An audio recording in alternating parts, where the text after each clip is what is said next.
Hi friends. Hi friends. இப்ப அதிமுக இருந்து ஒருத்தர் வெளியே போனாரு. யாரு? தினகரனா? ஓபிஎஸ். ஓ, அவரா? அந்த பெரியவளத்துக்காரு. தெரியும். என்ன நிலவரம், அவரை பத்தி என்ன நிலவரம்? அவரு அதிமுக சேர்த்து விடுங்க சொல்லிட்டு பெர்ஸ்மெண்ட் கொடுத்திருக்காரு. டிடிவி தினகரன் எப்படியாச்சும் என்ன அண்ணன், அன்புள்ள அண்ணனாமா, அருமை அண்ணனாமா தினகரன். எடப்பாடி அருமை அண்ணன் எடப்பாடி அவர்களோட என்னை சேர்த்து வைங்கன்னு சொல்லியிருக்காரு. எடப்பாடி ஸ்ட்ரிக்டா இருக்காப்புல.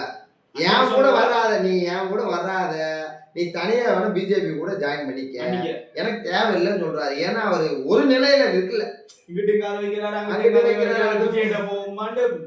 தெரியல. இப்ப அவர் கூட காலி ஆயிடுச்சு. இப்ப எல்லாமே வந்து திமுக ஜாயின் பண்ணிட்டாங்க.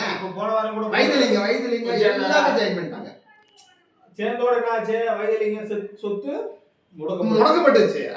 எப்பயும் சொல்றேன், எடப்பாடி கிட்ட நீங்க கம்மன் இருந்தீங்கன்னா ஓபிஎஸ் காலம் தள்ளிடலாம். இல்லைங்க, இல்ல இல்ல, அவ்வளவு இல்ல.